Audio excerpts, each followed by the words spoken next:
हमारे साथ में है एडवोकेट साहब सिंह जी, कुछ बातचीत करना चाहेंगे इस प्रदर्शन में। सर, जैसा कि हर संडे को यहाँ पे प्रदर्शन किया जा रहा है नेहरू पार्क पे जी, तो इसका कुछ असर पड़ रहा है कि या नहीं?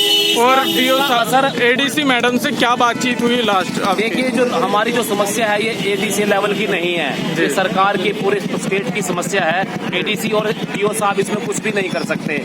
लेकिन जो आप कह रहे हैं क्या असर पड़ रहा है हमारा इकट्ठे होने का, असर इसका उल्टा हो रहा है। सरकार सुनने की बजाय टकराने की, टकराव की स्थिति में आ रही है। और जो इस पे लिखा हुआ है, आप दिखाइए इस पे क्या लिखा हुआ है। इस पे लिखा शिक्षा मंत्री जी बार बार बयान ना बदले, अफवाह न फैलाए। सबसे बड़ी समस्या तो यही है कि हमारी समस्या सुनने की बजाय शिक्षा मंत्री जी बयान बदलकर देश के प्रदेश के अंदर अफवाह फैलाने का काम कर रहे हैं और बड़ा गैर जिम्मेदाराना बयान दे रहे हैं। मैं बड़ा अफसोस है मुझे कि एक पढ़ा लिखा और एक जिम्मेदार व्यक्ति इस तरह की बयानबाजी करता है।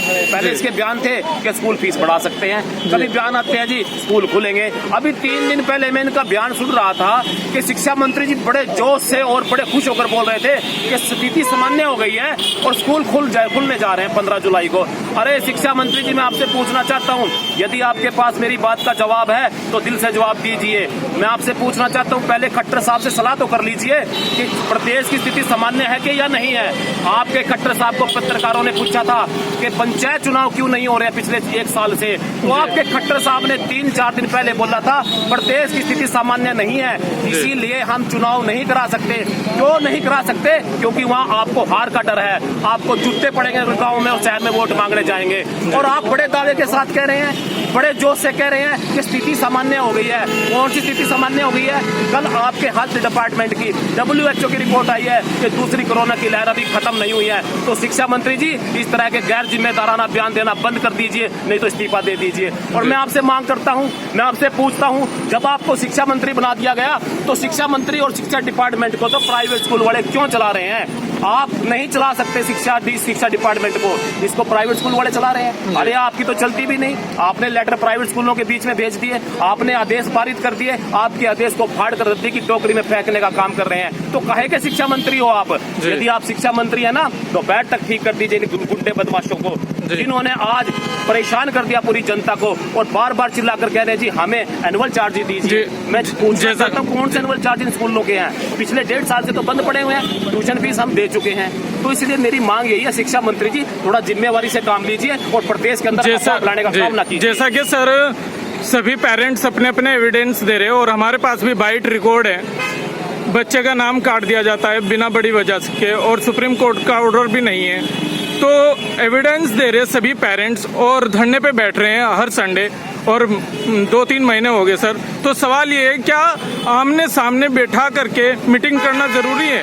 इंक्वायरी ये तो हमने कई बार प्रार्थना प्राइवेट स्कूल वालों से भी की, हमने तो उनको भी कहा कि पेरेंट्स आपके दुश्मन नहीं है। अरे आपको पाल पोस कर इतना बड़ा किया पेरेंट्स ने, उसके बलबूते आज बड़ी बड़ी बिल्डिंगें बना के बैठ गए, बड़ी बड़ी गाड़ियों में घूम रहे हैं, विदेशों में घूम रहे हैं। हमारी तुम्हारे से कोई दुश्मनी नहीं है। हम तो कहते सामने आके बैठ के बात कीजिए, हमें बताइए कौन से चार्जेज एनुअल चार्जेज आपके जो हमसे मांगना चाहते हैं। हम दिल से और चाहे कहीं से भी लेकर आए, हम ट्यूशन फीस जमा कराने की बात कर रहे हैं और की भी है हमने। मैं एग्जाम्पल दे रहा हूँ, मेरे बच्चे की 2500 रुपए महीने के हिसाब से ट्यूशन फीस है। आप बंद स्कूल का मैं 30-32 हजार रुपए दे चुका हूँ। इसके अलावा चार्जेस बता दीजिए अपने, हम देने के लिए तैयार है। हम टेबल पर बैठकर बात करने के लिए तैयार है, परंतु ये टेबल पर बात करना नहीं चाहते और ये सरकार भी कुछ नहीं करना चाहती। इसका कारण सबसे बड़ा है कि आजकल शिक्षा विभाग को प्राइवेट स्कूल वाले चला रहे हैं और स्कूल को सरकार चला रही है। ये घपलेबाजी और घोटालेबाजी हो रही है और ये मिले हुए हैं। और सर, बार बार जैसा कि प्रशासन है और एडीसी मैडम भी इसी बीच में है, तो ये तो एक पब्लिक के लिए है,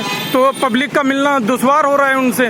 देखिए ऐसा है, मैं प्रशासन की कोई कमजोरी या उसकी गलती नहीं निकाल सकता, क्योंकि प्रशासन जो दबाव में काम करता है, एडीसी डीओ ऑफिस ये जितने डिपार्टमेंट है सरकार के अंडर काम करते हैं। ये जो ऊपर बैठे हैं ना चोर, ये मंत्री, शिक्षा मंत्री, मुख्यमंत्री और पूरी हरियाणा सरकार ये जो चोर बाजारी करने पे लगी हुई है, असली चोर तो ये है।